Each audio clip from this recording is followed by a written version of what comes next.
Das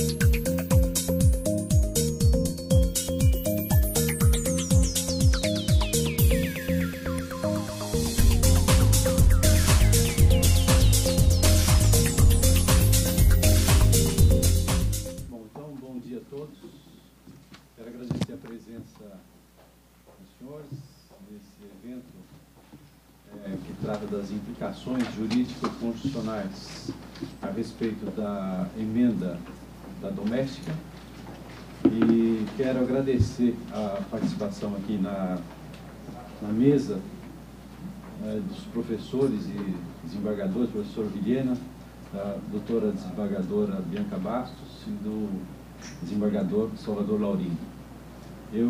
Nós temos aqui um ritmo de trabalho para que todos possam falar.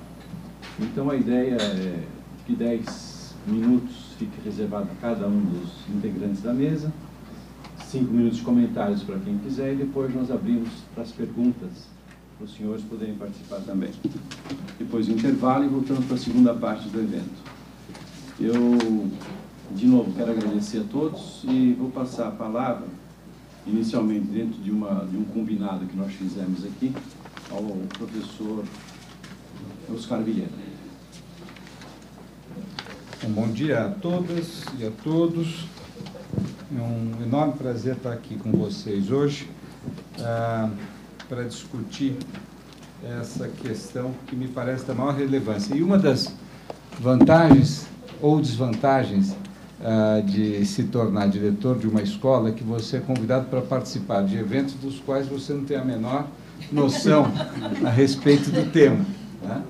E eu não posso dizer que eu não tenho a menor noção a respeito desse tema, porque afinal ele tem algumas implicações constitucionais e porque, por laços matrimoniais, eu sou instruído diariamente sobre o direito do trabalho brasileiro na melhor fonte, né?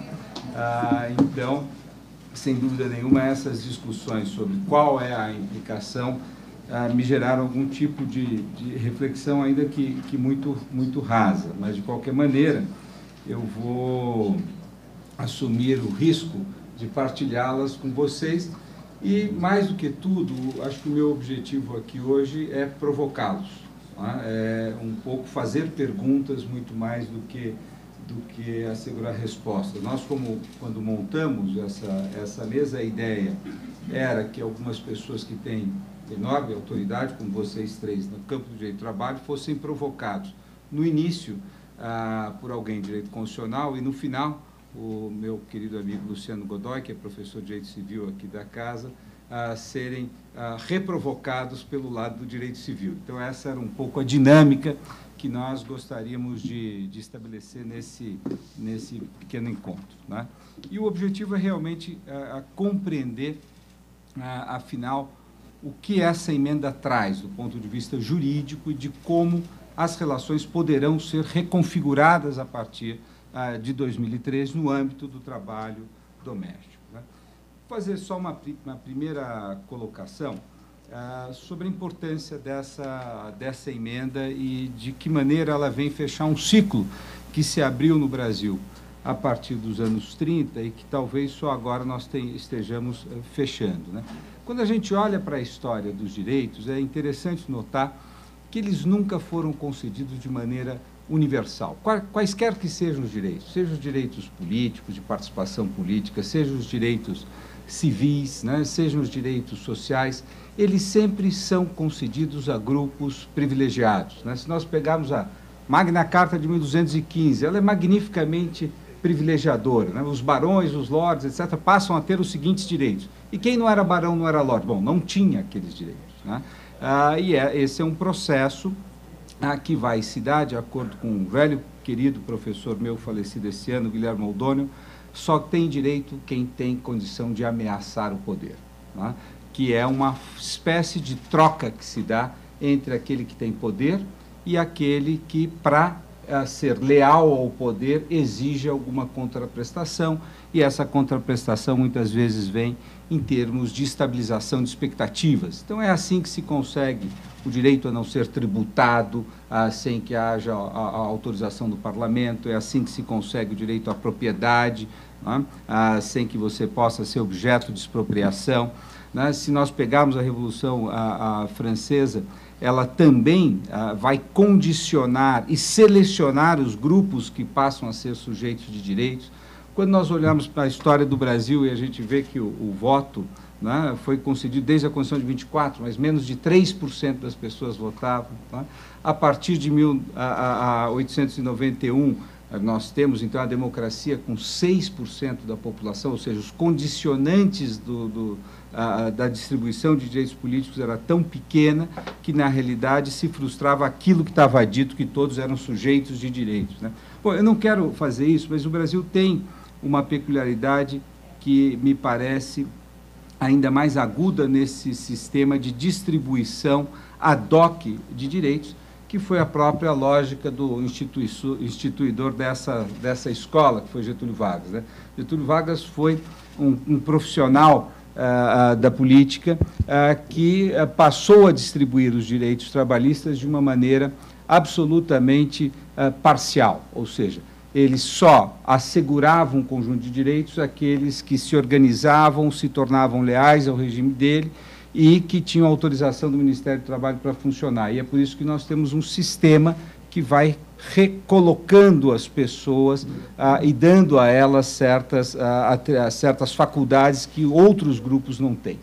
A Constituição de 1988, em alguma medida, ela reduz essa parcialidade na distribuição de direitos, na medida em que ela equipara diversos setores, inclusive os trabalhadores rurais, mas o parágrafo único do artigo 7º ainda deixa claro que tem um grupo de trabalhadores que estão em uma outra condição e, portanto, são menos sujeitos de direitos sociais do que os demais. Né? O que a emenda 72 vem fazer é uma espécie de equiparação e saldar uma dívida, né, desse pacto social brasileiro que é tão desigual, estabelecendo que não há um privilégio, de fato, dado às famílias de classe média de poder contratar um trabalho sem as correspondentes obrigações ou todos os termos dessas obrigações, como nós temos em todos os âmbitos. Então, isso fecha um ciclo do Pacto Social Brasileiro no que se refere aos direitos sociais. Bom, dito isto, dito o quanto isso é importante para uma efetiva modernização da sociedade brasileira, quer dizer, o Brasil é esse país que é marcado pelos paradoxos, e um dos paradoxos é o fato de como essa sociedade é capaz de ter altos saltos evolutivos no seu processo social e a manutenção de estruturas extremamente arcaicas. Eu costumo dizer que, na realidade, não há acidente no campo institucional, ou seja, isso não é um acidente, não é algo que aconteceu como fruto de um tsunami. Foi um desenho institucional altamente qualificado pela qual a sociedade brasileira conseguiu manter os mais altos padrões de desigualdade de todas as democracias hoje existentes no mundo. E isso não é um título à toa e trivial. O Brasil, estruturalmente, criou mecanismos para se desigualizar. E esse era um dos mecanismos essenciais que agora nós temos um pouco o desafio de ver como ele vai se transformar em algum tipo de requalificação da sociedade brasileira. Bom, a pergunta jurídica, e é isso que eu gostaria muito de ver, também não estou pedindo, caso vocês achem a pergunta absolutamente relevante, vocês passem e digam o que vocês tenham em mente. Né? Mas um pouco da provocação que a Beatriz me fez há alguns dias era para pensar, enfim, afinal, o que significa quando você tem uma emenda que impacta de uma maneira tão contundente um conjunto, não só normativo, de leis, mas também um conjunto de contratos que imperam, né? Um conjunto de contratos que regulam as relações entre partes e alguns desses contratos vigentes há muito tempo. Quer dizer, do ponto de vista constitucional, o que isso significa? Né? Veja, a Constituição, não só a de 88, mas a de 88, para que nós tenhamos um padrão mais objetivo de debate, ela estabelece uma proteção especial ao que se convencionou chamar de cláusulas da segurança jurídica, né? O direito adquirido, o ato jurídico perfeito e a coisa julgada. Né?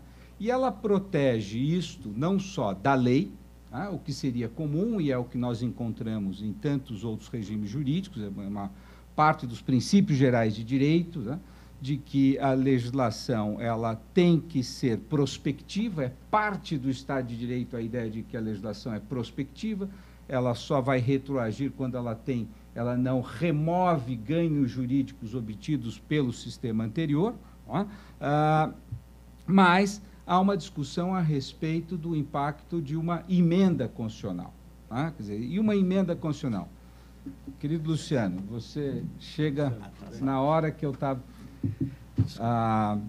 esse é o professor Luciano Godoy. Luciano, eu vou me permitir recolocar aqui, porque é importante que você esteja. Eu estou dizendo que um dos objetivos da formação dessa mesa é que nós colocamos todos que entendem de direito do trabalho no meio, e nas duas pontas da mesa tem dois curiosos, né?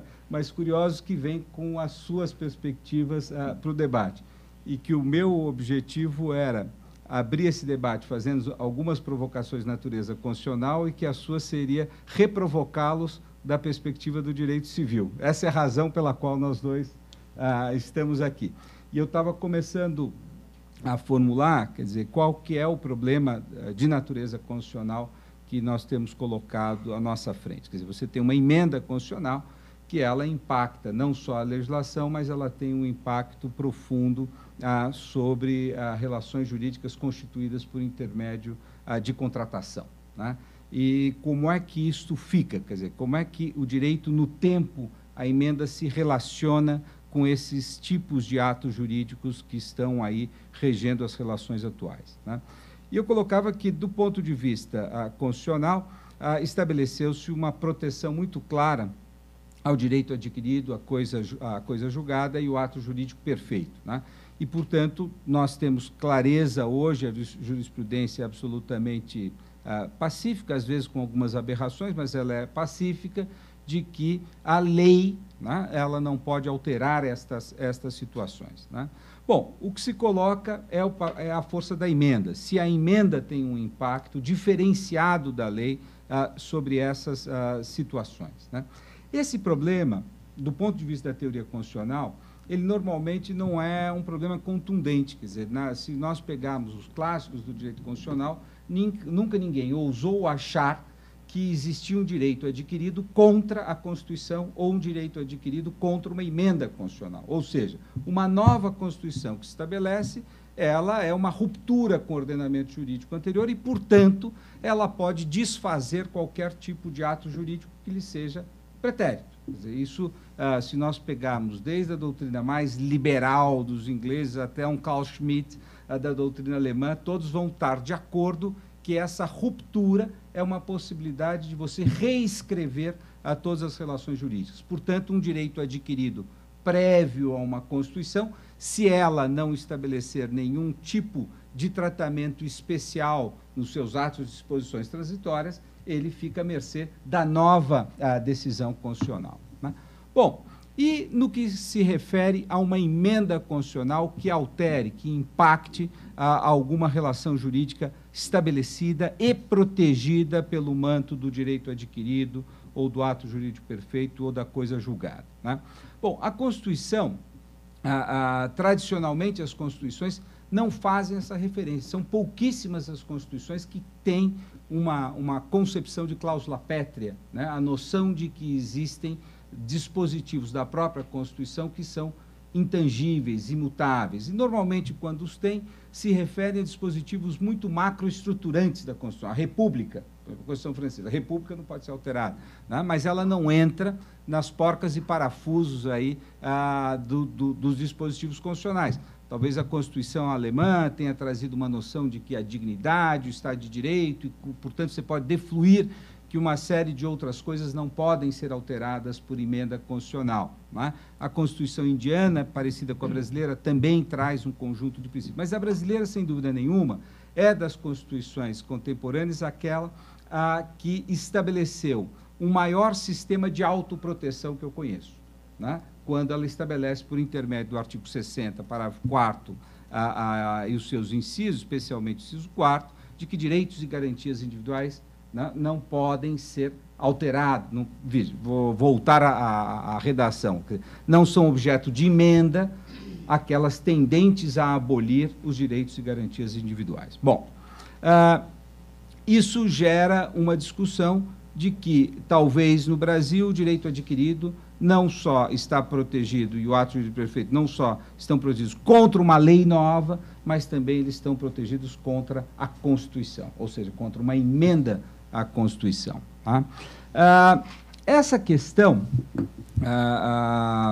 colocada, ela já foi submetida ao Supremo algumas vezes. Eu acho que onde ela foi debatida de uma maneira mais, não sei se densa é a palavra correta, mas pelo menos contundente, foi no julgamento da PEC 33. A PEC 33 era aquela que trazia a reforma da Previdência. Mesma discussão que a gente teve no Supremo semana passada, se você pode interromper um processo legislativo antes dele resultar no seu término, né, que se discutiu em relação à legislação eleitoral. No caso da reforma da Previdência, também houve um mandado de segurança buscando interromper a tramitação da PEC da reforma da Previdência. E uma das discussões era em relação, seja àqueles que contrataram trabalho com a administração, seja os estatutários, ou seja, tinham tanto o regime estatutário quanto o regime de contrato, eles tinham sido impactados e havia uma série de mudanças dessas regras ao longo da PEC 33.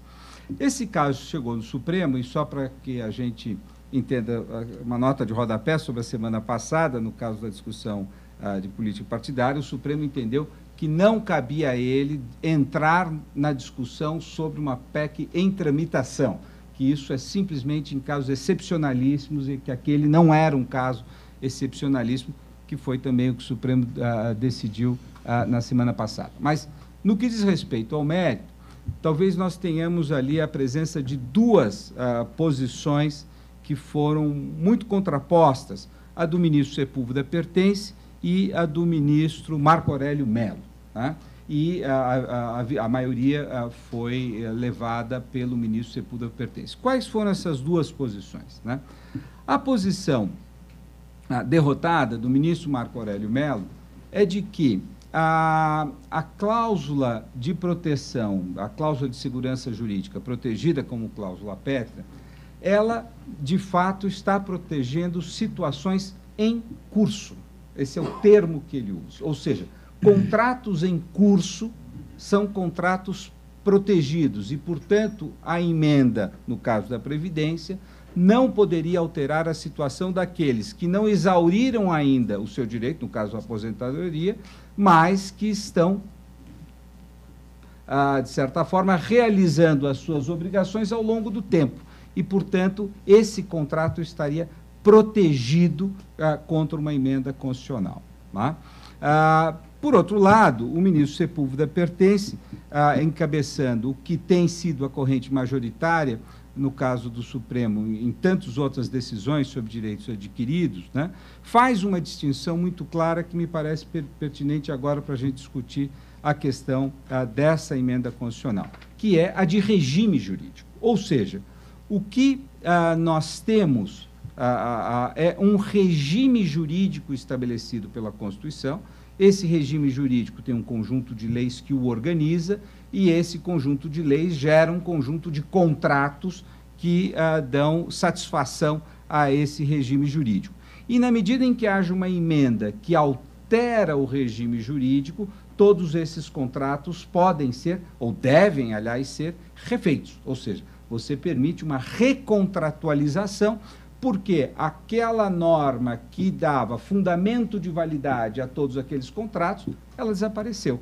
E há uma outra norma recolocando um novo padrão e um novo fundamento de validade a todo aquele regime jurídico. Logo, não há direito adquirido a um regime específico. O que há é o direito adquirido a uma relação que se consolidou pela sua exaustão, não a um regime jurídico. Não sei se isso fica claro, se eu estou sendo claro. Quer dizer, o que o ministro Sepúlveda Pertence e os demais ministros do Supremo decidiram naquele momento é que o regime jurídico, então, enquanto em curso, enquanto eu estou numa relação contratual regida por um determinado regime jurídico. Se há uma alteração desse regime jurídico, há a possibilidade de alteração de todo esse regime contratual dele decorrente. Tá? Bom, a pergunta, evidentemente, é a emenda 72, que amplia um conjunto de direitos previstos no artigo 7º, também para o regime jurídico das domésticas, ela impõe uma recontratualização dessa relação. Tá? Isso é a pergunta número 1. Ela permite simplesmente um ajustamento desses contratos aos novos termos da Constituição, tá? Porque a mim me parece claro, seja pela jurisprudência não só do Supremo, mas de outras cortes que têm trabalhado com esse conceito, mas também pela própria estrutura do artigo 3º da Constituição, que fala dos fundamentos da Constituição e dos objetivos da Constituição, que nós não estamos falando aqui, qualquer que seja o regime de repactuação, que se admitiria o retrocesso. Ou seja, há uma cláusula implícita do retrocesso na Constituição brasileira, que por mais que nós tenhamos uma alteração dos regimes, há uma preservação no campo social, dado que essa é a razão de ser dessa Constituição, de não retrocesso social. Então, é evidente que eu faço uma pergunta que é: eu posso recontratar sem, no entanto, reduzir os benefícios sociais que no regime anterior eu tinha, mas eu posso recontratar. E evidente que, e aí eu já começo a me calar, porque vou entrar em área que é da minha enorme ignorância, né? Se nós temos um regime onde havia uma enorme flexibilidade sobre o regime de horas, né? Quer dizer, você não tinha essa noção clara de quantas horas a pessoa trabalhava, mas você tinha um contrato com um determinado valor. Se nessa recontratualização você pode reduzir o valor da hora trabalhada, né, para que, incorporado o restante das 8 horas trabalhadas, né, você incorpore aquilo como horas extras, mas, no fundo, o valor do salário permanece igual. Quer dizer, como é que você faz isto? Isto é um retrocesso ou isso não é um retrocesso porque não houve uma perda real, houve uma readequação contratual, uma readequação dos termos contratuais para dar conta daquela relação de trabalho? Então, um pouco da minha provocação, que eu, se não for pertinente, eu peço que vocês descartem, né, que eu gostaria de fazer a vocês. Muito obrigado. Muito obrigado, professor Oscar. Eu tenho a impressão de que melhor dentro do nosso modelo aqui é passar a palavra ao professor Luciano, né, porque nós estamos de sanduíche aqui. Obrigado. Bom dia a todos. Desculpa aí o atraso aqui. Peguei um trânsito. Você teve que refazer a abertura. Mas é bem colocado. Eu já fico mais tranquilo do professor Oscar ter dado a nossa condição de não especializados, vamos dizer assim. Duas constatações que eu faço de início, para ser bastante objetivo. Faz todo sentido, no meu modo de ver, como pessoa que trabalha com direito e é professor, sou advogado, já trabalhei em companhias, já fui magistrado. Faz todo sentido que haja essa igualização de direitos. Isso vem de uma herança cultural brasileira de anos, descendente até de um regime escravocrata do passado, de ter essa diferença que não fazia mais nenhuma condição. O Brasil dá um passo avante no seu sentido de alcançar uma democracia plena na esfera de direitos sociais. De outro lado, acho que a emenda caiu de uma forma muito, com muitas arestas, né? Ela veio sem um período de transição, não foi trabalhada culturalmente pelos vários segmentos da sociedade, né? O próprio Congresso Nacional debateu pouco o assunto, então a sociedade foi surpreendida. Os os advogados, as escolas de direito, as próprias entidades de magistratura não debateram o assunto. Isso até é um ponto curioso que eu indago, né? Acho, na minha opinião, vem um pouco daquilo que essa escola gosta muito de apontar, o professor Oscar também, que é o elitismo dos aplicadores do direito. Esse assunto é um assunto menos importante. Talvez os advogados achem que não seja um assunto rentável e as entidades de magistratura, as escolas de direito, um assunto que não é do seu dia a dia. Então, o assunto foi muito pouco debatido. Como houve, de novo, no meu modo de ver, que sujeito a todas as críticas dos senhores, como houve pouco debate e a imprensa tinha grande curiosidade, porque era um assunto que gerava grande curiosidade no dia a dia de milhões de pessoas, a imprensa tratou isso com um nível de superficialidade grande, porque ela não conseguia atingir a massa crítica do assunto, e criou, para usar a palavra que eu acho mais adequada, criou um sentimento de alarmismo em muitas pessoas. Tanto que, no nosso entorno, vários preferiram demitir os seus empregados, as suas empregadas, para não correr nenhum risco de perder a casa, que era bem de família, porque disseram a ele que essas verbas trabalhistas não aplicam a restrição do bem de família, né? Li isso no jornal também, né? Então, foi uma sucessão de questões que demonstra um pouco que estamos ainda numa democracia em construção, né? Nós debatemos pouco, o Congresso debateu pouco, havia pouca massa crítica, a imprensa precisava trabalhar o assunto, porque era um assunto que gerava uma repercussão, um recall, e criou esse sentimento de alarmismo. Bem, do ponto de vista do direito civil, a questão é muito tratada já há muitos anos no artigo 6º da Lei de Introdução ao Código Civil, né? Que é a lei que fala da vigência das leis. Diz lá que as leis têm efeito imediato geral. E esse efeito imediato geral é tratado pela doutrina da Lei de Introdução como a lei se aplica de imediato aos seus fatos pendentes e futuros. Então, juntando com a ideia que eu até tinha notado aqui, que não há, pela jurisprudência suprema, um direito ao regime jurídico estabelecido, os contratos, mesmo os contratos anteriores, no meu modo de ver, continuam vigorando, só que já legalmente adaptados às novas prescrições.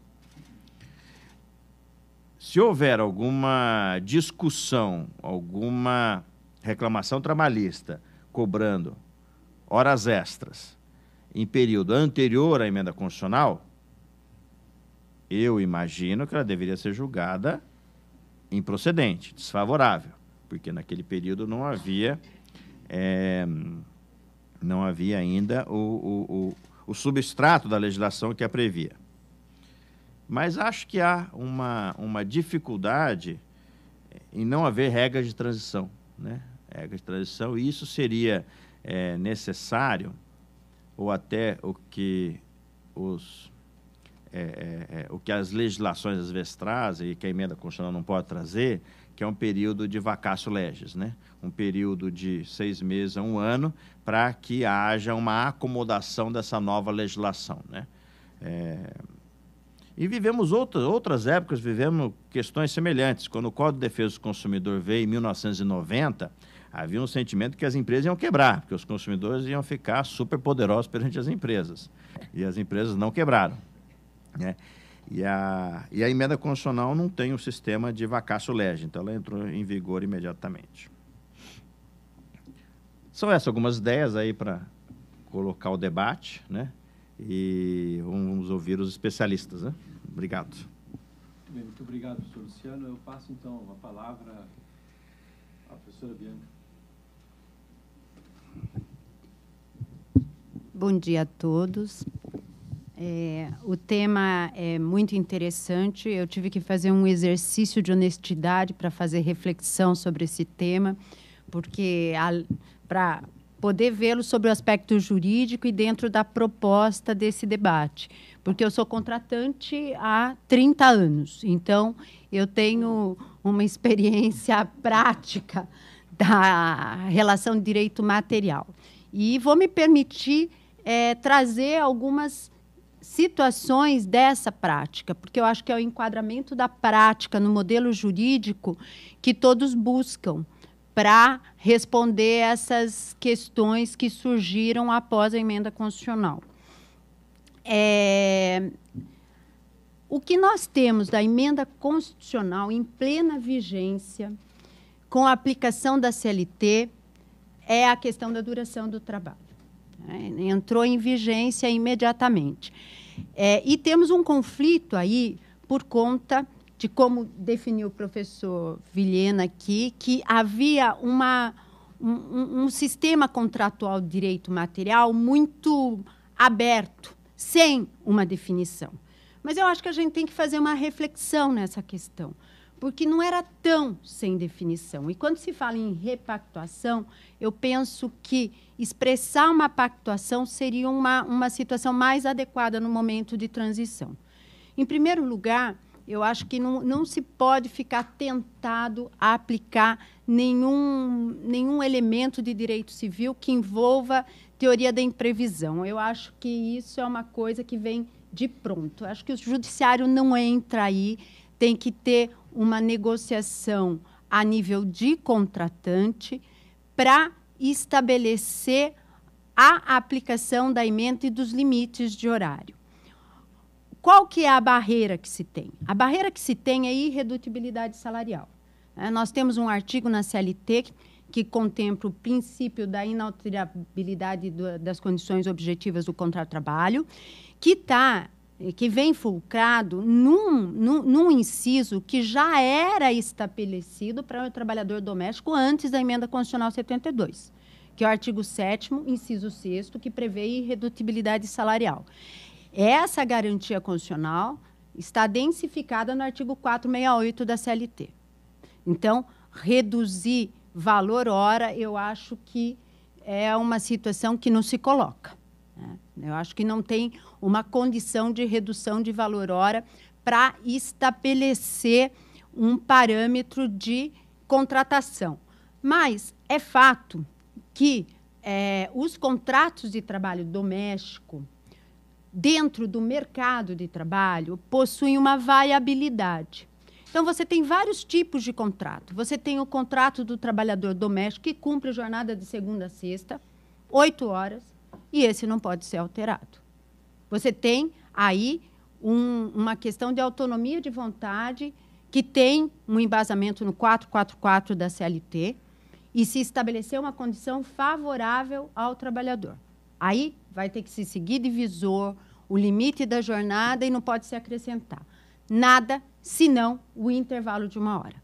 Por que o intervalo de 1 hora pode ser acrescentado? Porque é a norma de medicina e segurança do trabalho. A dificuldade que se tem na relação de direito material de se acrescentar o intervalo de 1 hora é que o intervalo de 1 hora, para todo trabalhador seletista, é tempo do trabalhador. O artigo 71, parágrafo 2º da CLT, dispõe que ele não se computa entre o início e o término da jornada, mas se computa na duração do trabalho. O trabalhador tem que ficar 1 hora a mais para poder usufruir o seu intervalo de 1 hora. É isto. O que acontecia na relação do doméstico? Ele não tinha essa garantia de 1 hora, mas ele só trabalhava entre o início e o término do horário de trabalho dele, ele ficava apenas 8 horas.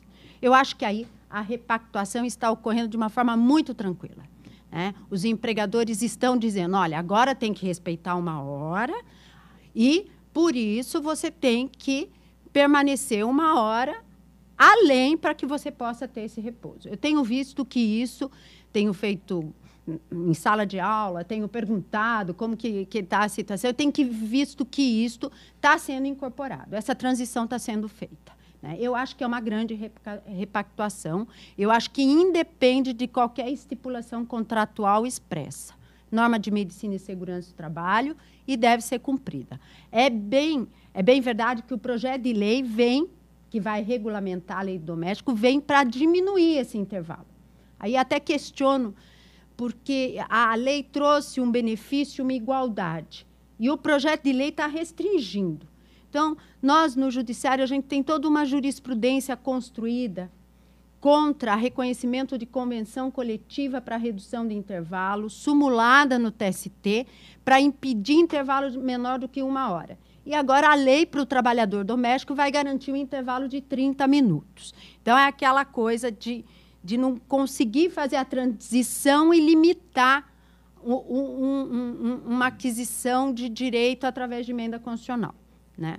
Mas está lá, o projeto está caminhando, vamos ver como que vai ser aprovado. Mas tem essa, já teve no afogadilho, eu acho, né? Porque acho que as relações poderiam ser contornadas, veio essa situação de intervalo de 30 minutos na proposta. O trabalhador doméstico, ele se assustou quando ele percebeu que aquela 1 hora ele não poderia tirar do tempo do empregador. Houve uma surpresa, porque ele estava acostumado, dentro da informalidade, a ter um intervalo, mas aquilo não alterava o período que ele ficava no ambiente de trabalho, né? Como não altera, porque o intervalo tem que ser concedido livremente. Mas, obviamente, o empregado tem que sair 1 hora mais tarde para poder usufruir do intervalo. Eu acho que essa passagem está sendo feita. Eu vejo que as empregadoras domésticas têm uma grande liberdade para falar, não, mas agora que tem a garantia de 1 hora, você tem que sair tal hora ou entrar 1 hora mais cedo para você poder gozar esse intervalo. Pode repactuar em benefício do trabalhador? Lógico que pode. Pode manter. Só que daí vai ter que conceder 1 hora do tempo do empregador e não 1 hora do tempo do trabalhador. Uma situação mais difícil é o do limite da jornada diária e semanal, né? E o sistema de compensação de horas, né? Que está vindo muito, muito forte em situações em que o empregado residia na casa. O que se vê muita discussão é aqueles trabalhadores domésticos que são cuidadores, gerou um clamor em relação aos cuidadores, porque de cara faria jus a 4 horas por dia, trabalhando no sistema de 12 horas diárias, com limite da CLT, pelo artigo 58, de 8. Né? Então, esses estão gerando um grande clamor. Os empregadores estão realmente achando que estão numa situação contratual muito desfavorável. Mas tem que fazer uma releitura do contrato, na minha opinião, na minha humilde opinião, né? Porque se for focalizado como que foi feita essa negociação contratual, você verifica que um empregado que trabalha no regime de 12 por 36, que trabalha 12 horas, tem uma remuneração maior. Na contratação, ele teve uma remuneração maior, né, do que o mercado de trabalho. Por quê? Porque ele estava trabalhando mais horas. Não existe essa história de pensar que o trabalhador doméstico não pensa. Ele pensa, ele sabe, ele pergunta na hora que vai contratar, que vai ser contratado, que horas eu vou sair. Aqui em São Paulo, então, de uma forma absurda, porque ele quer saber que horas que ele vai pegar a condução coletiva e já está calculando o horário que ele vai chegar em casa. Ele sabe o horário que ele vai sair. E ele negocia. Não existe essa história de que o trabalhador doméstico não negocia horário de trabalho. Ele pede para chegar às 9, ele pede para sair antes das 5. E ele negocia esse horário. Se o empregador precisa de mais tempo de trabalho, o empregador paga mais. Ele não entra no mercado de salário básico de 8 horas. Então, baseada nessa realidade, que é uma realidade de direito material, eu entendo que o tempo que vinha sendo praticado, não sem nenhuma alteração, sair às 18h30, porque eu só posso chegar às 18h30 e eu tenho uma criança, e você fica até eu sair, está combinado? Esse tempo estaria pago. Mas que tempo? Tempo normal. Não existia hora extra. Então, eu entendo que não havia uma prestação de serviços voluntária em relação a isso. Isso era remunerado. Você contrata um trabalhador para ficar depois das 5 horas da tarde doméstico, você paga mais. Então, esse tempo está remunerado. Tinha direito à hora extra? Não tinha. Então, o empregador é devedor. é devedor pela emenda constitucional, está em vigência e ele é devedor. E, em relação àquele tempo que ele está praticando, ele é devedor do adicional. Eu acho que essa expressão de pactuação tem que ser feita. Mas como uma expressão de pactuação e não como uma alteração contratual. Não penso que isso seja alteração do contrato, porque o contrato é um vínculo de direito material que vai continuar sendo cumprido da mesma forma. Eu saí às 18h30, continuo saindo às 18h30. Qual é o direito que eu ganhei com a Constituição Federal? Hora extra a partir da 8ª. O que eu tinha? Eu tinha só hora. Agora eu vou fazer direito, eu tenho direito à hora extra. E daí, aí, a questão de incorporação. Olha, a incorporação para pagamento de 13º salário vai ser do adicional. Então, isso no tocante a um limite de horário, de jornada diária, sem conversar sobre compensação.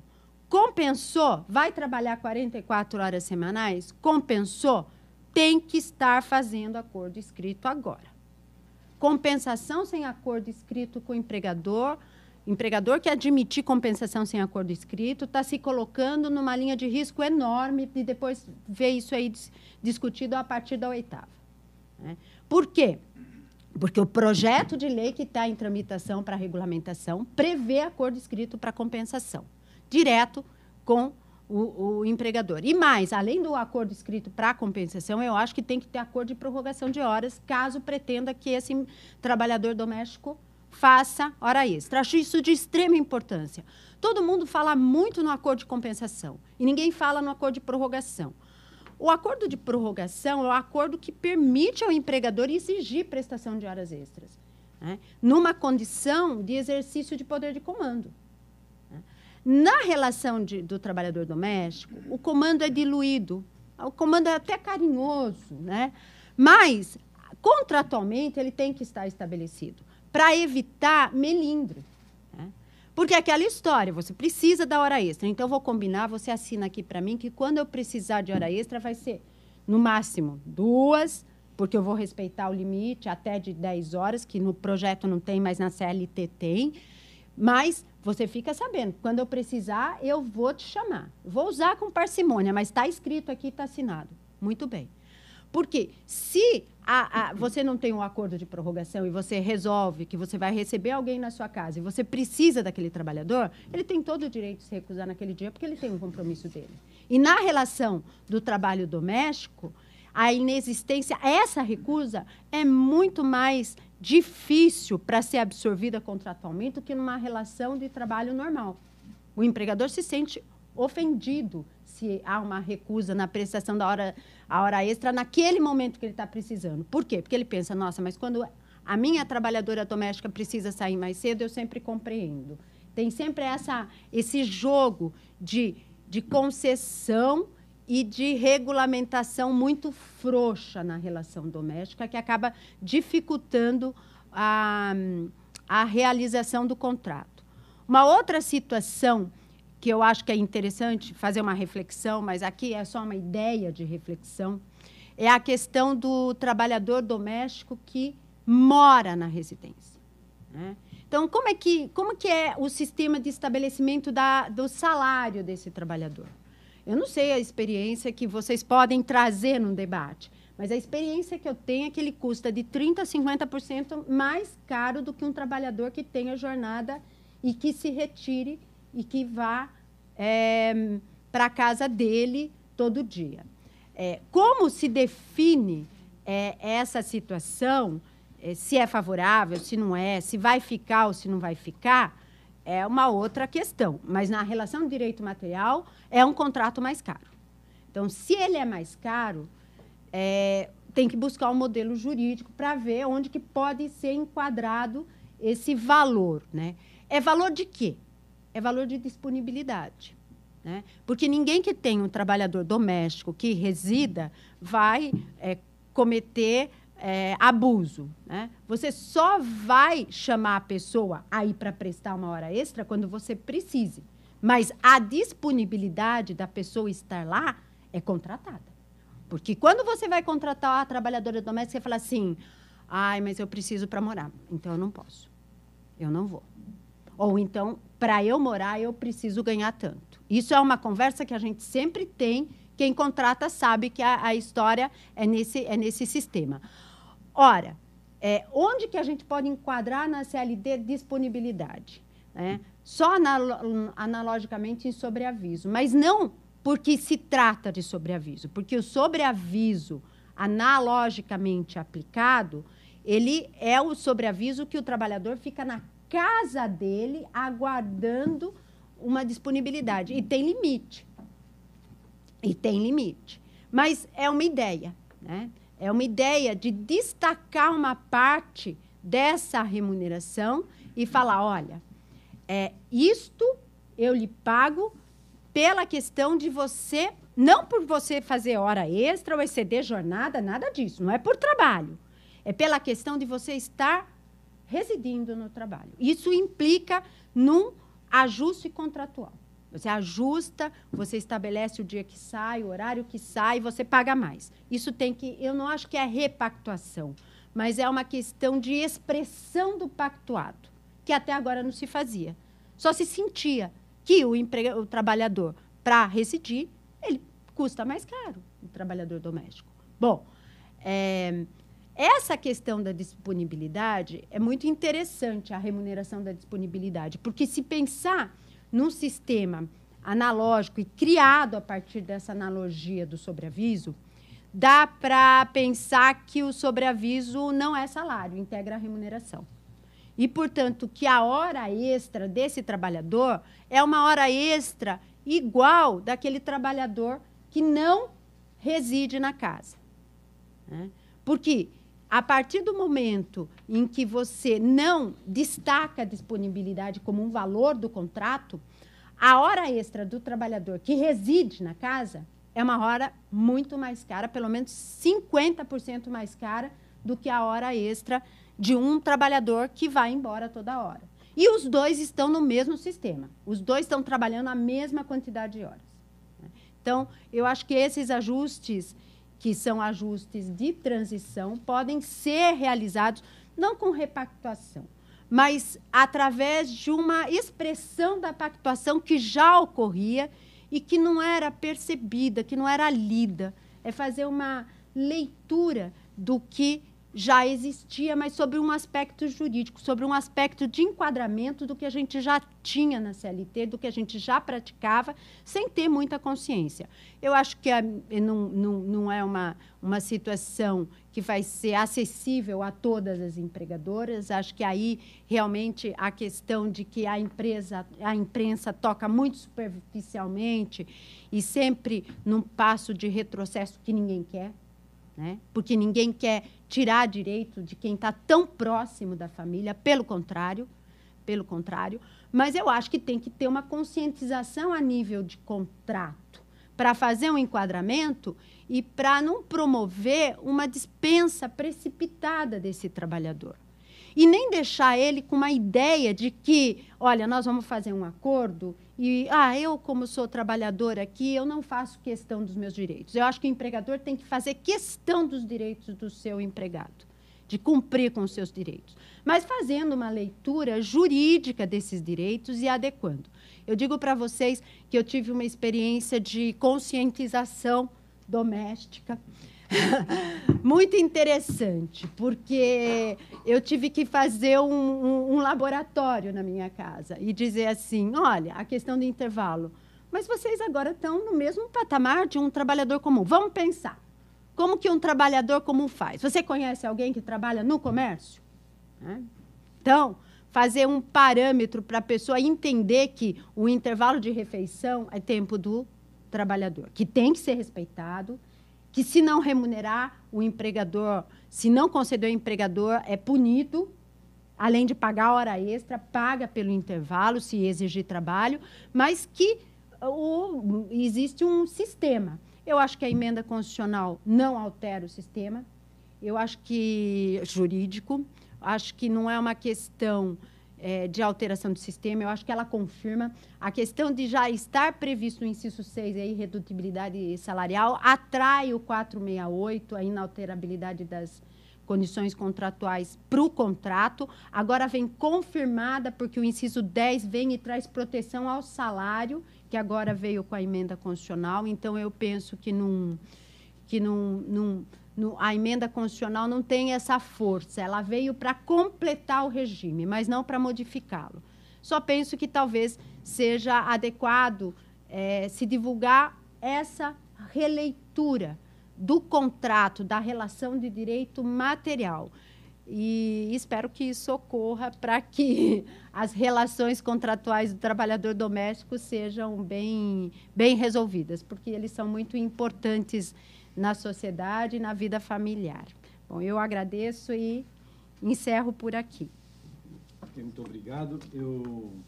Então, o professor Oscar não ficou nem na recontratação, nem no ajustamento, né? Ficou no terceiro gênero. Então, eu passo a palavra ao desembargador Salvador Laurino. Bom dia.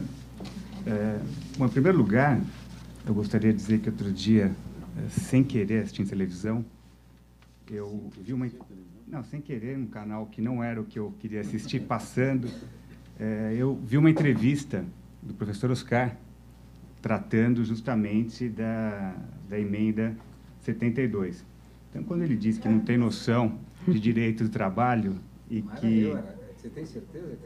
Que a convivência doméstica é que tem lhe trazido algum conhecimento de trabalho, eu posso confirmar que essa convivência doméstica tem ajudado bastante no conhecimento de trabalho do professor Oscar, porque ele saiu muito bem na entrevista. Não sei se eu fui um dos poucos que assisti e se talvez eu tenha misturado, não era o senhor que estava ali. Se você acha que foi bem, fui eu. Foi muito bem, foi muito bem. Então, a convivência doméstica tem ajudado bastante no conhecimento de trabalho. Bom, o objetivo dessa nossa mesa é discutir como adaptar os antigos contratos de trabalho doméstico ao regime implantado pela emenda. Ou seja, contratos celebrados numa situação, num enquadramento jurídico que não previa alguns direitos que foram introduzidos no sistema pela emenda 72. Sobretudo, o que é mais importante, que foi muito bem destacado pela doutora Bianca, é o limite de jornada, a questão da hora extra da trabalhadora doméstica. Ou seja, os contratos foram celebrados antes da emenda, as jornadas se ajustaram de acordo com as necessidades domésticas, sem que existisse um limite imposto pela lei para a jornada de trabalho da doméstica. Eu penso que, neste momento, ainda é bastante prematuro saber como fazer esse ajuste. Por quê? Porque a lei que vai regulamentar a emenda ainda não foi editada, de modo que será a partir dos parâmetros estabelecidos por essa lei que nós saberemos como será feita essa adaptação. É possível ou não um acordo de compensação de horas? É possível ou não um acordo de prorrogação de horas?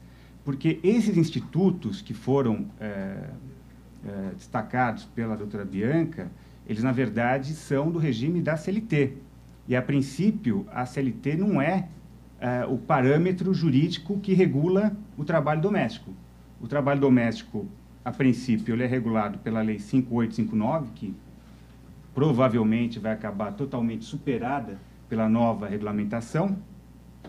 E, então, nós temos que aguardar quais as soluções que o legislador infraconstitucional vai apresentar para disciplinar essa transição, que efetivamente é necessário algum parâmetro para que essa transição seja feita. Por ora, eu penso que a resposta à pergunta de como fazer essa transição, de como adaptar os antigos contratos ao novo regime, ela deve se pautar fundamentalmente na regra do artigo 468 da CLT, que também já foi lembrado pela doutora Bianca. O artigo 468 da CLT, ele impede alterações prejudiciais ao trabalhador. Claro que as alterações benéficas ao trabalhador não são vedadas pela lei. O artigo 468 da CLT no plano infraconstitucional, uma expressão do princípio da segurança jurídica que foi destacado pelo professor Oscar. São proibidas as alterações que venham a prejudicar o trabalhador. Portanto, o parâmetro hoje, independentemente da solução que o legislador apresentará na regulamentação da emenda 72, o parâmetro fundamental é o artigo 468 da CLT, que é a expressão infraconstitucional do princípio da segurança jurídica. Portanto, eu imagino duas hipóteses, e é uma pura especulação, na medida em que não sabemos o que a lei vai nos apresentar. Existiriam dois caminhos que poderiam ser percorridos de modo a fazer essa adaptação dos antigos contratos ao novo regime estabelecido ao menos pela emenda constitucional. O primeiro caminho seria rescindir o antigo contrato de trabalho da empregada doméstica e celebrar um outro contrato adaptado às novas regras. Esse seria um caminho, e vamos examinar a viabilidade de cada um desses caminhos do ponto de vista jurídico.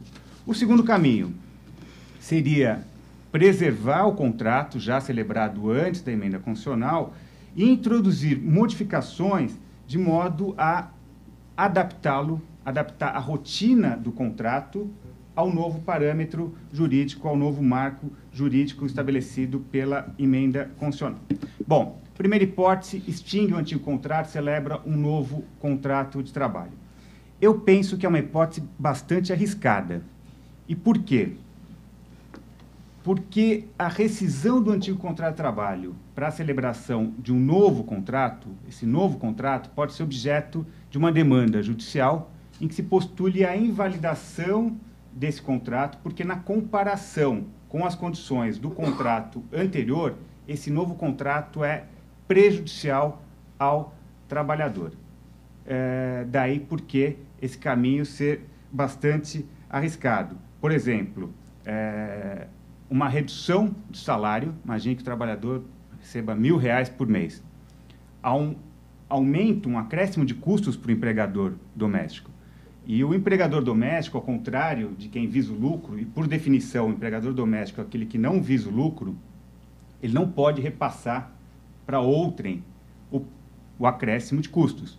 Uma empresa repassa esse acréscimo de custos para o preço do produto, para o serviço que ele presta. O empregador doméstico não pode fazer isso. Então, o empregador doméstico tem um orçamento e tem que trabalhar dentro daquele orçamento. Poderia o empregador doméstico, do salário de R$1.000, reduzir o salário para R$900, R$800, de modo a compensar o acréscimo de custos, porque é um custo adicional de fundo de garantia, por exemplo. Até agora, o fundo de garantia é optativo. A partir da emenda constitucional, passa a ser obrigatório. Ou seja, o custo do empregado doméstico vai aumentar no mínimo em 8%. Por que no mínimo? Porque está em discussão ainda se o valor será de 8% até 12%, de modo a incorporar a indenização de 40%. Isso ainda não está definido, mas o que nós lemos na imprensa é que há essa possibilidade de um custo acrescido de 8% a 12%. Quanto à contribuição previdenciária, há um acréscimo também, porque tem o seguro de acidentes. E tem mais aí 1% de acréscimo no custo do empregador. Então, à luz desse acréscimo de custo, o empregador rescinde o contrato, reduz o salário de modo a preservar o seu orçamento doméstico. Eu penso que esse caminho é o mais arriscado, porque isso pode configurar uma fraude e aí é o pior dos mundos para o empregador doméstico, porque aí vai ter um acréscimo, né, de despesas em vez de uma redução de despesas. Em que pese eu acreditar que, dependendo de como isso é feito, né, e aí não é caminho para maldade, não estou apresentando o caminho para fazer alguma coisa indevida. Mas é razoável que nós percebamos que as pessoas, quando celebram um contrato, têm em conta inúmeros aspectos, como o custo daquele contrato. E é evidente que se no meio do caminho esse contrato se torna altamente oneroso, e não vou enveredar pela teoria da imprevisão, porque não é imprevisão no caso, mas é razoável que alguma solução, né, se ofereça para um ajustamento. Mas eu acho esse caminho o mais arriscado de todos. Rescindir o contrato e, por exemplo, reduzir o salário de modo a adaptar a relação trabalho a uma nova perspectiva jurídica, me parece que é o caminho mais arriscado de todos. O segundo caminho, ou seja, ajustar o contrato já existente às regras novas, me parece a solução mais conforme com o direito de trabalho e, portanto, a mais segura.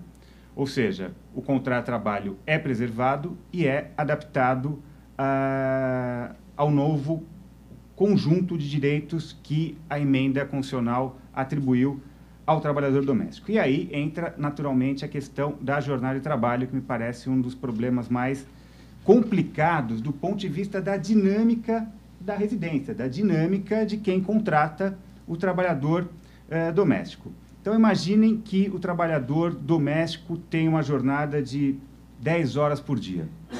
Tem 30 minutos de intervalo para almoço e tem uma jornada efetiva de 9h30. A partir da vigência da emenda, nós temos trabalho extraordinário, porque o limite é de 8 horas diárias e 44 semanais. Esse trabalhador presta serviço de segunda a sexta-feira. O que tem que ser feito? Aí é uma alteração, talvez prejudicial ao trabalhador, mas o empregador não tem alternativa, porque as normas de direito de trabalho são imperativas, são impositivas. Não fica a critério do empregador nem do empregado cumprir ou não cumprir. Nessa situação, o intervalo tem que ser alargado para, no mínimo, 1 hora. Ainda que o empregado tenha um prejuízo com isso, porque a jornada, o horário de trabalho pode ter um deslocamento no termo final. Ainda assim, nós teremos uma jornada de 9 horas. O empregado tinha intervalo de 30 minutos, cumpria a jornada de 9h30, com 30 minutos a mais, ele cumpre uma jornada de 9 horas. O que fazer? Suponham que essa trabalhadora doméstica tenha que sair às 18 horas, porque a patroa deixa o trabalho às 17 e ela tem que ficar na casa para cuidar de uma criança até às 18. Não tem solução. Né? É necessário ficar até às 18 e tem que entrar às 8 também por uma série de imperativos domésticos. A solução pode ser, como lembrou a doutora Bianca, o acordo de compensação de horas. Agora, o acordo de compensação de horas está previsto na CLT, e nós não sabemos o que essa lei que vai regulamentar a emenda vai dispor sobre a jornada de trabalho. A princípio, me parece, pelo que se tem notícia, de que ela não trata de compensação nem de prorrogação, a proposta de lei.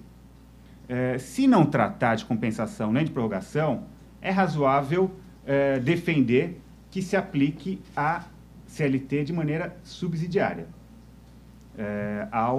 à lei que regulamenta vai regulamentar especificamente o trabalho doméstico. Então, é possível, pela CLT, a celebração de um acordo de compensação, de modo que a empregada trabalhe das 8 às 18, são 10 horas, com 1 hora de intervalo, são 9, e aquele trabalho que não é prestado aos sábados, que sobram 4 horas na jornada de 44, ele pode ser, esse acréscimo de 4 horas pode ser distribuído ao longo da semana, até se chegar a uma jornada de 10 horas, por exemplo, segunda a quinta-feira, ou 45 minutos ao longo de toda a semana. Há a possibilidade também pela CLT do acordo de prorrogação, mas aí também há necessidade de saber o que o legislador vai estabelecer em relação a isso na lei específica. Não é legítimo, nessa adaptação, reduzir o salário do trabalhador, de maneira alguma. Isso implicaria uma alteração prejudicial ao trabalhador, mesmo que o empregador tenha o custo acrescido com o fundo de garantia. Não é possível reduzir o salário para compensar esse acréscimo de fundo de garantia. Uma outra situação, imaginem na minha casa, a empregada cumpre uma jornada de 6 horas, 7 horas. Eu poderia pedir ou impor uma jornada de 8 horas, já que eu terei um acréscimo de custo com o trabalho doméstico? Eu penso que não. Essa é uma situação já consolidada à luz da norma antiga, e a norma nova não tem esse poder alquímico de permitir uma alteração de fato de modo a compensar algum acréscimo de custo do empregador. Então, jornadas inferiores a 8 horas não podem ser ampliadas, na minha visão, com a nova lei. Outra situação, imaginem que o empregador doméstico arque com toda a contribuição previdenciária, com os 8% e os 12%. É uma condição benéfica no momento da celebração do contrato de trabalho, em que o empregador libera, né, o trabalhador doméstico do recolhimento da contribuição como uma forma de aumentar o rendimento do trabalhador. Na medida em que tem um acréscimo nesta contribuição de mais 1% e que tem um acréscimo de 8% a 12% do fundo de garantia, seria possível rever esta condição, de modo a que o empregado doméstico passe a recolher 8%? Eu entendo que também não é possível, porque isso indiretamente acarretaria uma redução do salário do doméstico. Se ele recebe R$1.000 limpos, com os 8% de contribuição, ele receberia menos de R$1.000, receberia entre R$900 e R$1.000.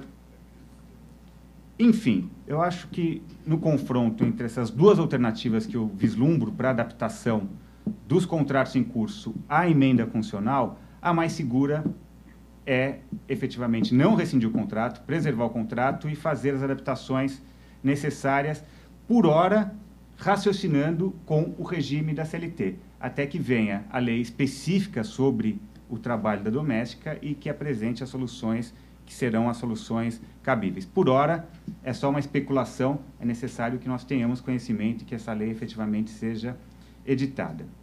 Eu penso que, para a adaptação dos contratos já existentes à PEC, a regra de ouro é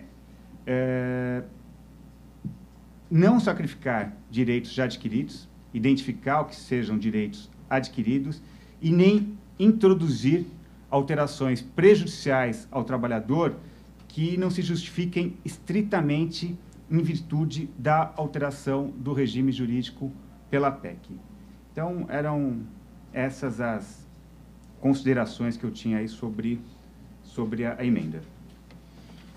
Muito bem, muito obrigado a todos. Eu cometi aqui no procedimento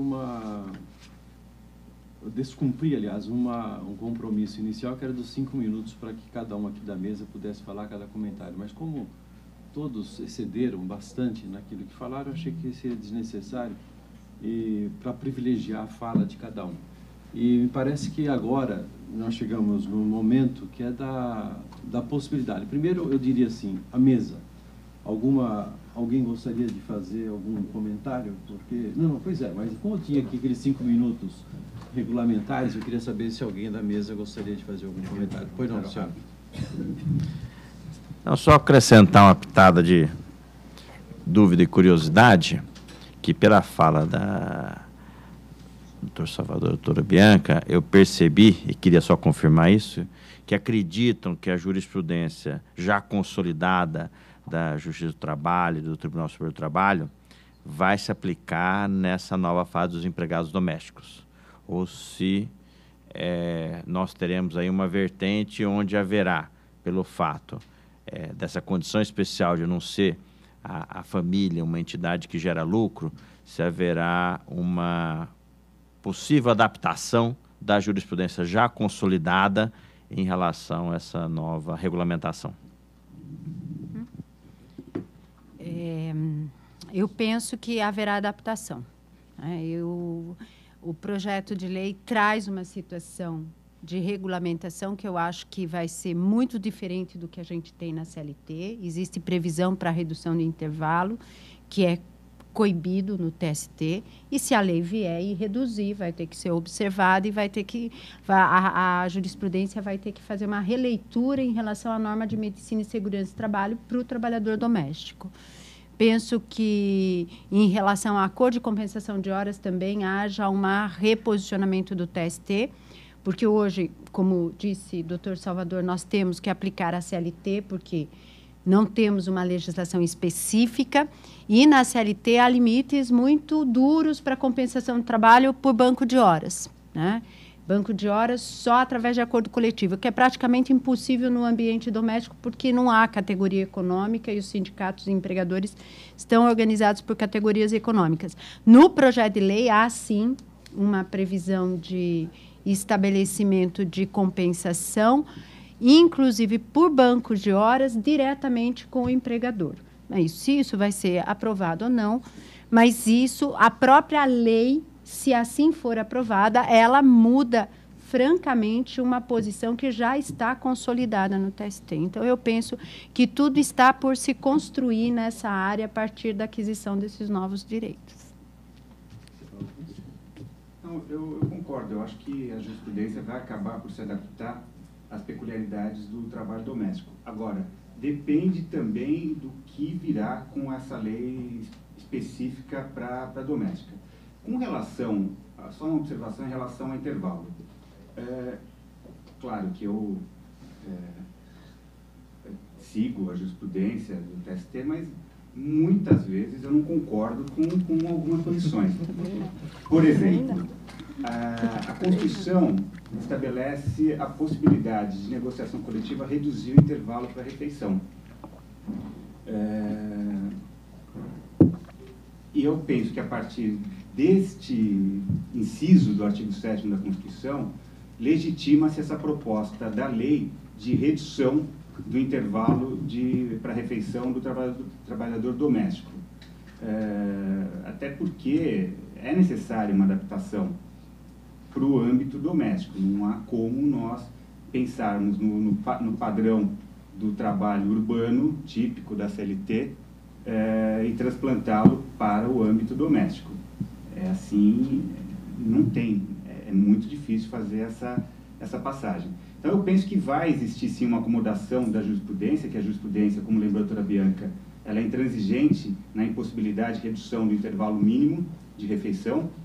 A lei da doméstica vai diminuir e isso vai, naturalmente, exigir uma adaptação da jurisprudência do TST. Agora, só um rápido acréscimo ao que foi dito, que não diz respeito exatamente à nossa questão, mas que tem uma derivação, tem um reflexo, que é a possibilidade da celebração do acordo coletivo de trabalho. As domésticas passam a ter a possibilidade de negociação coletiva. Aqui eu não consigo imaginar o que vai acontecer. Eu só estou vendo o dia que vai chegar na minha casa um boleto de cobrança de contribuição sindical do sindicato dos empregadores domésticos. Aí quem vai me representar eu também não tenho a menor noção. Mas quem me representar, e eu não tenho noção de quem possa me representar, mas sei que vai me cobrar, né, poderá celebrar acordos coletivos. E aí nós teremos também essa possibilidade de ampliação de direitos por meio de negociação coletiva. Muito bem, muito obrigado. Então eu passo agora a palavra àqueles que quiserem fazer algum questionamento à mesa. Eu gostaria. Uma questão prática. Uma questão prática, por exemplo, seria o controle das horas trabalhadas, que é mais fácil, porque pode ser um livro de ponto ou uma folha. Bom, outra questão seria o recolhimento do FGTS, que é por certificado digital. E aí, o que o patrão doméstico faz?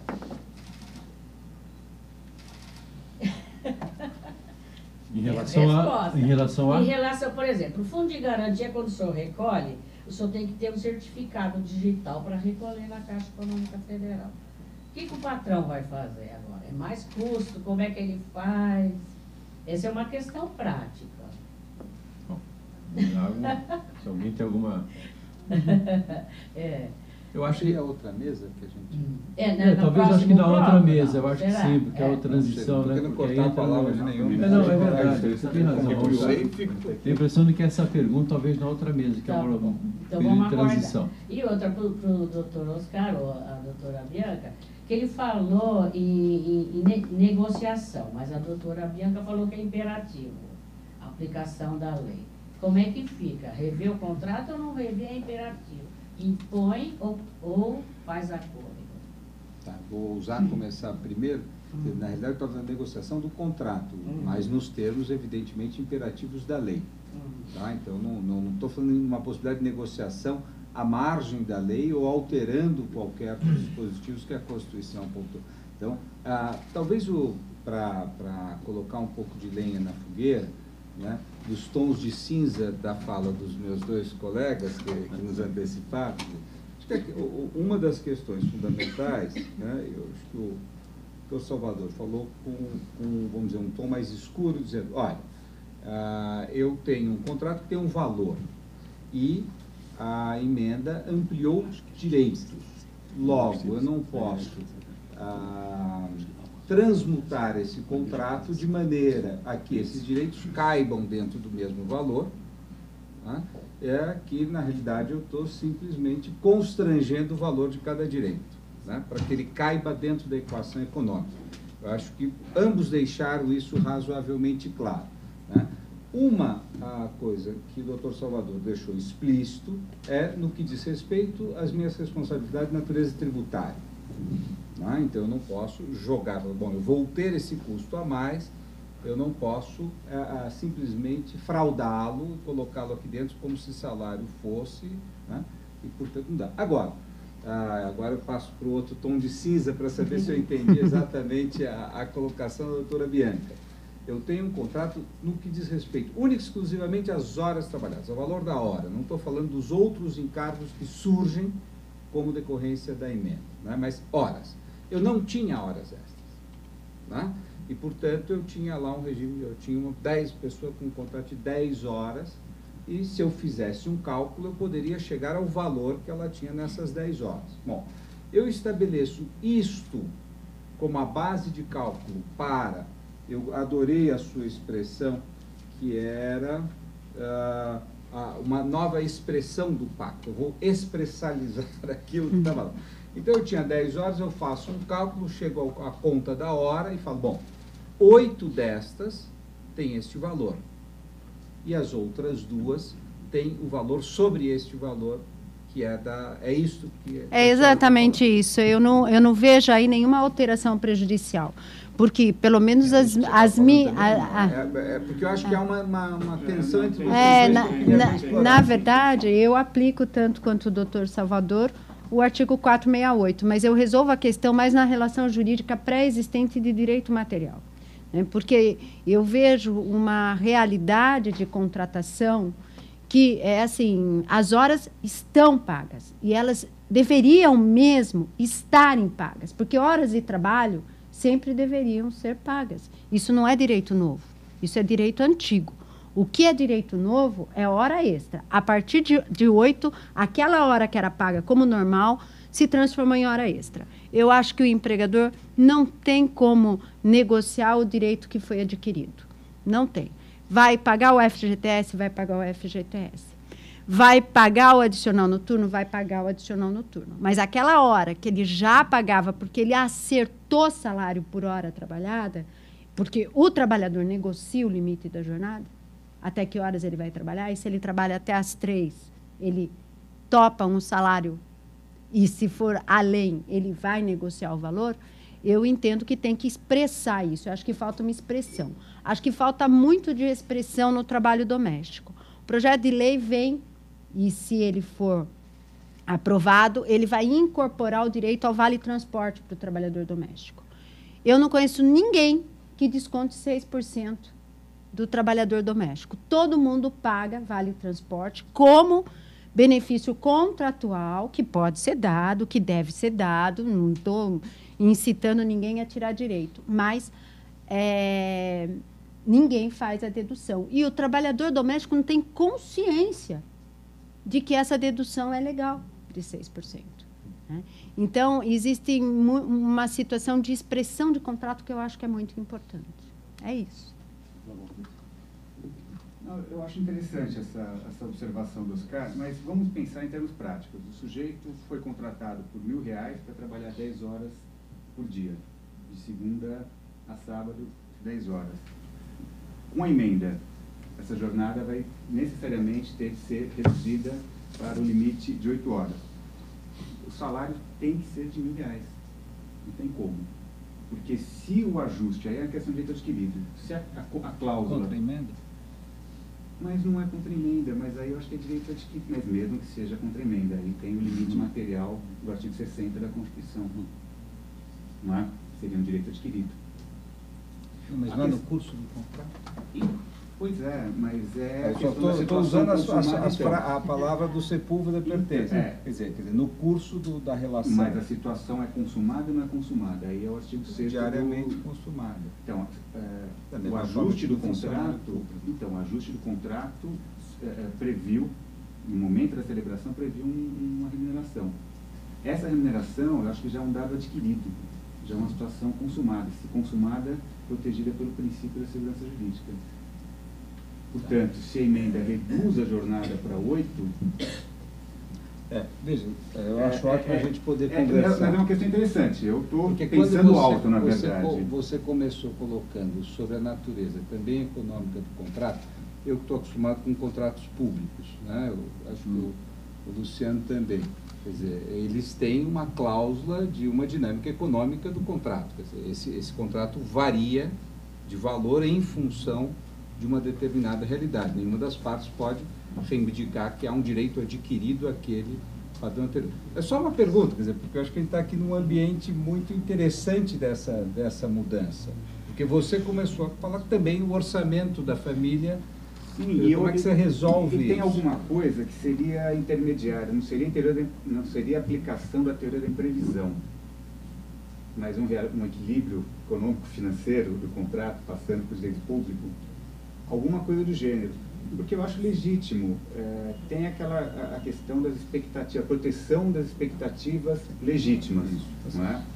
E se eu celebrei, por exemplo, o Vale Transporte ou a contribuição previdenciária, no meu caso particular, eu pago toda a contribuição previdenciária.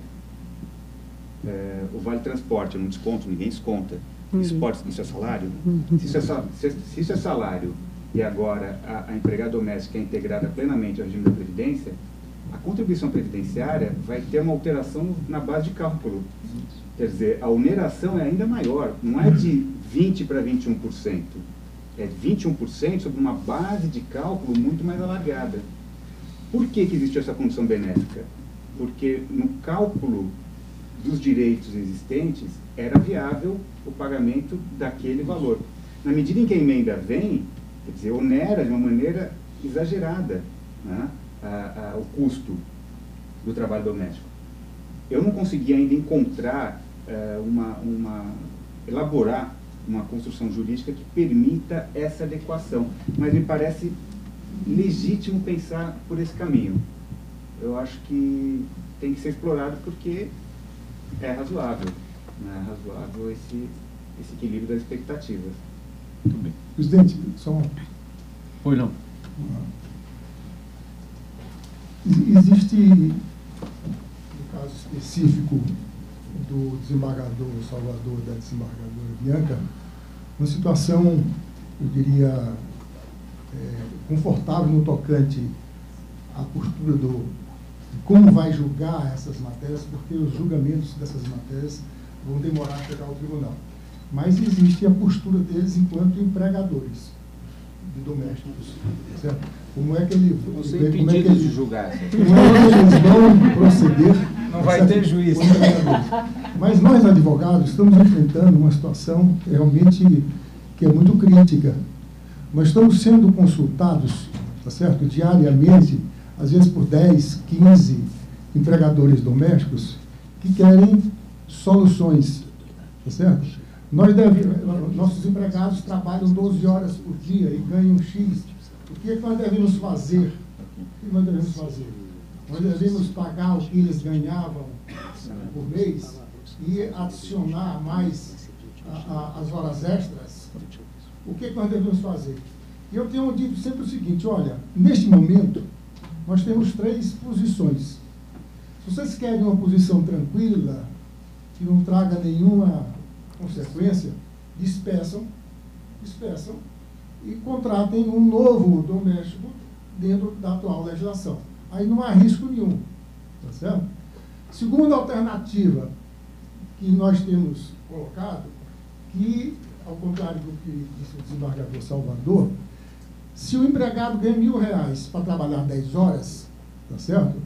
Então, você mantém a jornada de 10 horas, mas divida o salário que ele ganha por 10 horas para saber quanto ele ganhava por hora. E paga o adicional de 25, o adicional sobre as 2 horas extras. Mas a hora já está paga.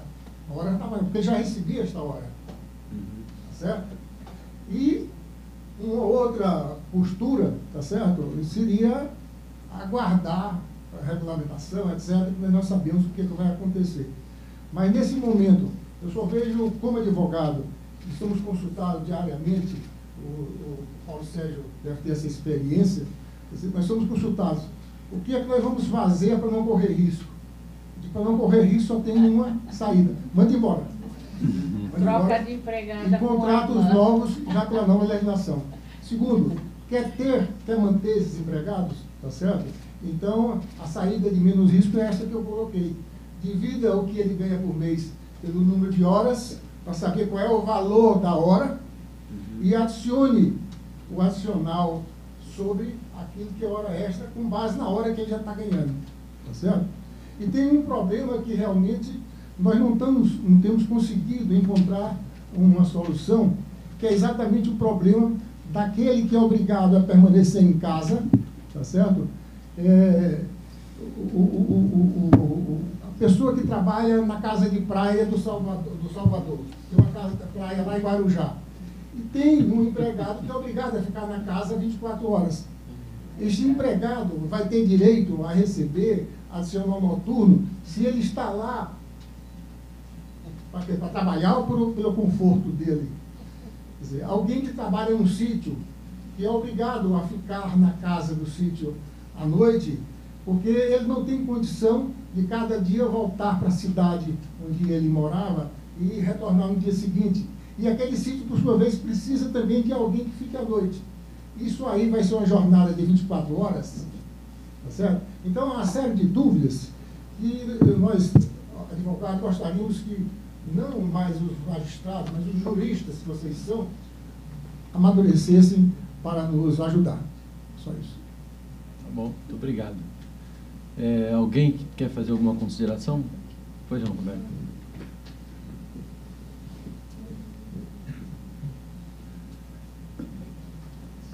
Eu queria fazer algumas considerações.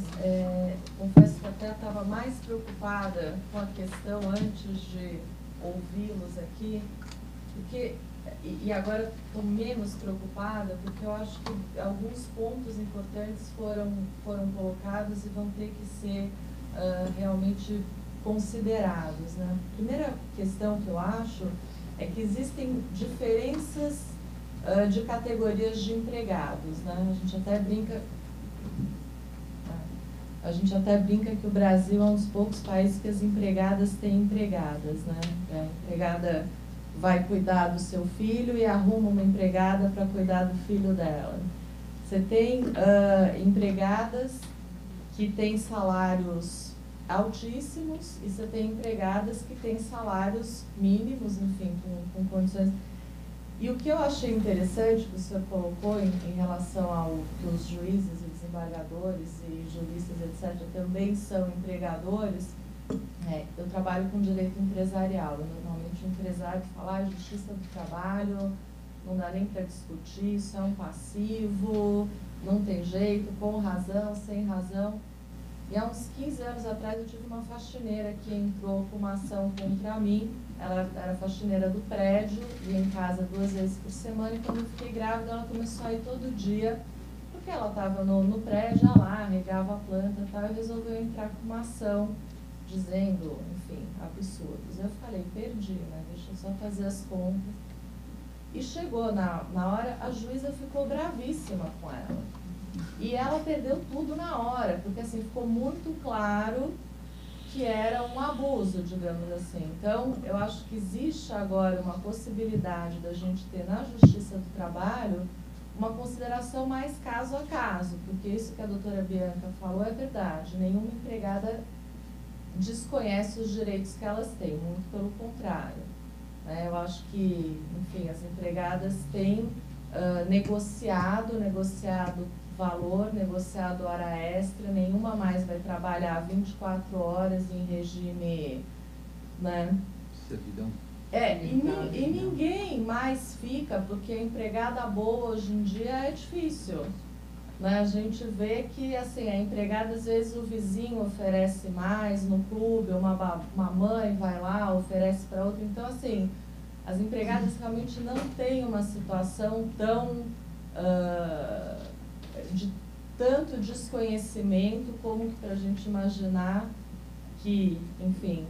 Então, eu acho que talvez, caso a caso, seja interessante olhar, porque uma empregada que está há 10, 15 anos, 20 anos, que cuida dos seus filhos, que você deixa seus filhos, ou seus pais, ou a sua casa com uma pessoa, existe uma relação de confiança. Não tem jeito, quer dizer, que a pessoa não tenha enfim, uma certa ligação e alguma facilidade de ambos os lados. Eu acho que vai ser complicado, por exemplo, como é que você vai ter um ponto? Você vai ter, a pessoa vai ter que assinar todo dia a hora que chegou, a hora que saiu, né?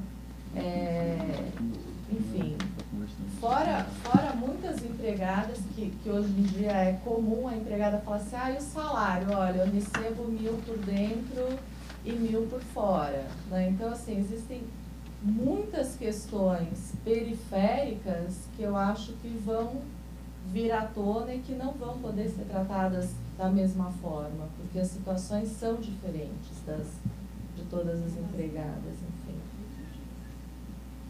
Muito obrigado. Mais um? Posso só fazer um pouco para mim?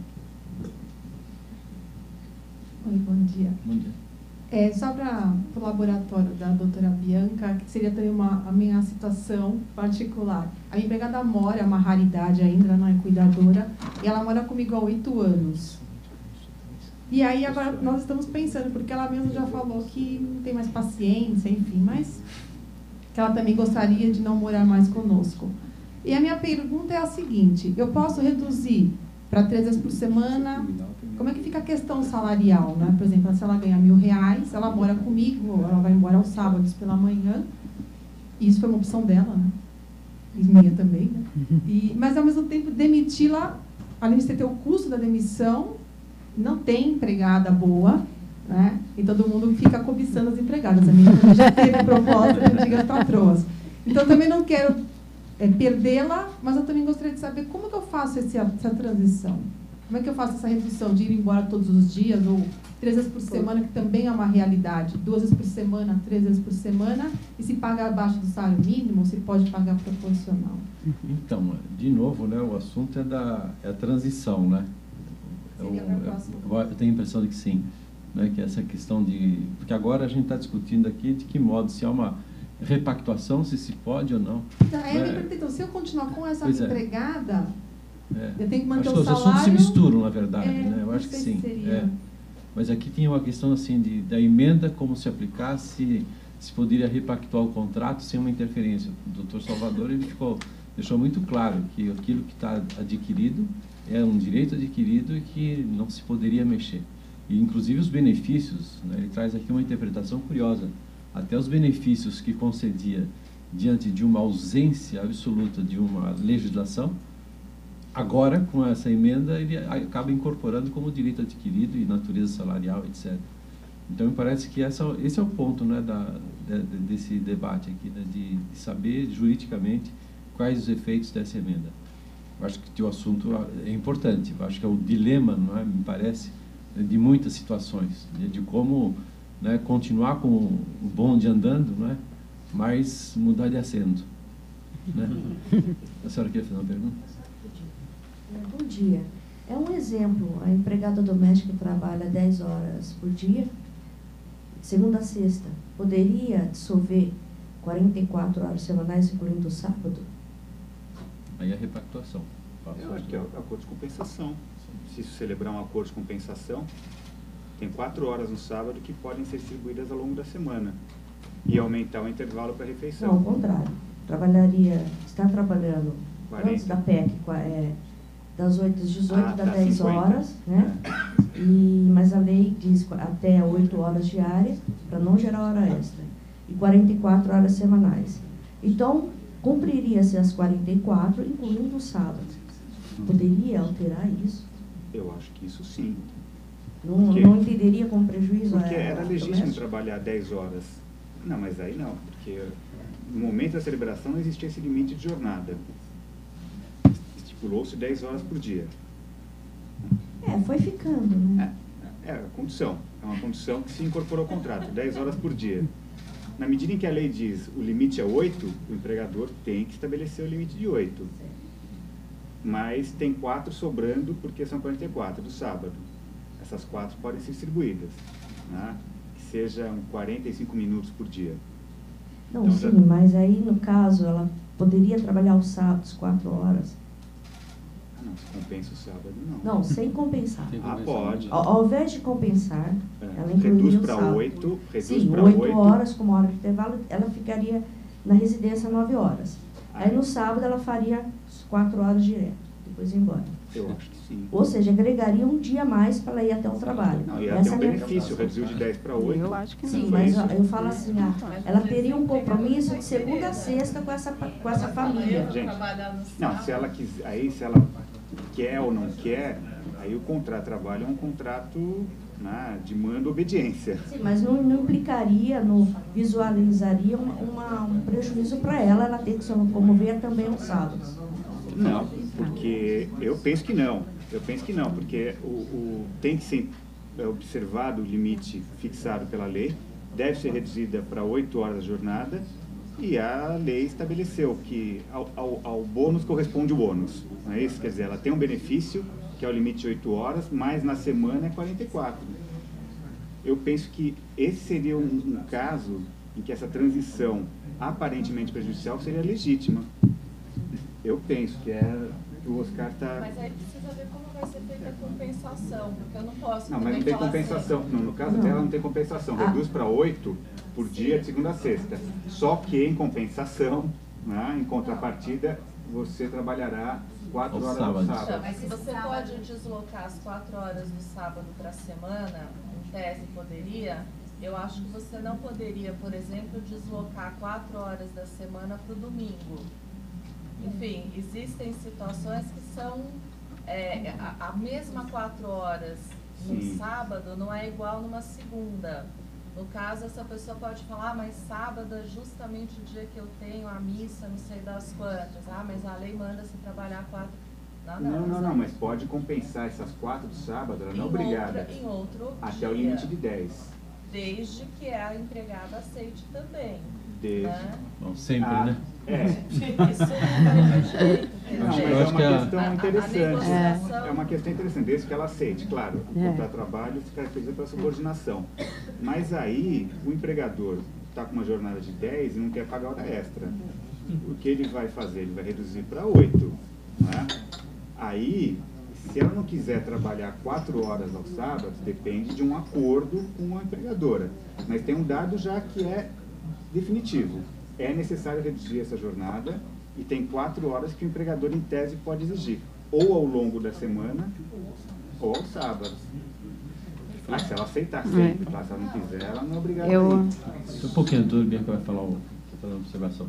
Eu aqui vou ousar divergir do doutor Salvador, porque eu penso que essa pactuação, essa leitura da pactuação, ela pode ter uma leitura de compensação do sábado.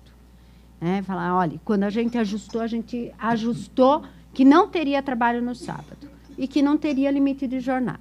Agora tem limite de jornada, mas o trabalho do sábado está liberado. O que a empregada, eu acho que não pode, no caso, é se recusar a firmar o contrato de compensação. Mas o sábado compensado, eu acho que tem que prevalecer. Acho que impor mais um dia de trabalho durante a semana é prejudicial, no meu entender. E eu acho que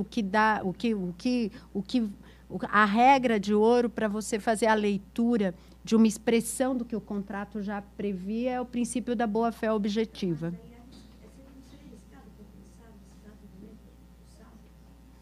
Sem o acordo escrito, eu acho que a empregada não pode se recusar a fazer o acordo escrito na hipótese. né? Eu acho que poderia até ter uma supressão da vontade em relação a isso. Se ela recusa trabalhar no sábado, se ela não se recusar, faz seu acordo e tudo bem. Mas se ela não quer trabalhar no sábado, ela tem que aderir ao acordo escrito. Se ela se recusar, eu acho que pode haver uma supressão aí em relação à vontade dela. Não imagino o modelo, porque é tudo aqui muito de... Se ela aceitar. O que eu acho é que o empregador não pode. Olha, agora tudo bem, você trabalha 8 horas por dia, mas em compensação vai trabalhar no sábado. Né? Eu acho que isso não, porque o sábado já era dia que era de descanso. Pode ter uma leitura da existência de uma compensação já pensada e de um aumento pela nova legislação. Mas eu acho que impor o trabalho no sábado é prejudicial ao trabalhador, sim. Mais prejudicial do que se compensar nos momentos de horário. Muito mais. Muito bem. Então, alguma pergunta a mais, uma observação? Senão, eu gostaria de imediatamente passar para o segundo painel. Eu mudo de posição. O café está aqui, nós vamos só mudar um pouco a composição da mesa. O senhor Luciano assume a minha posição. E eu queria, de novo, agradecer a desembargadora Bianca, desembargador professor Laurindo, Salvador Laurindo, professor Vilhena também, e ao Luciano pela participação também. Muito obrigado e vamos para a segunda parte. Obrigado. Obrigada.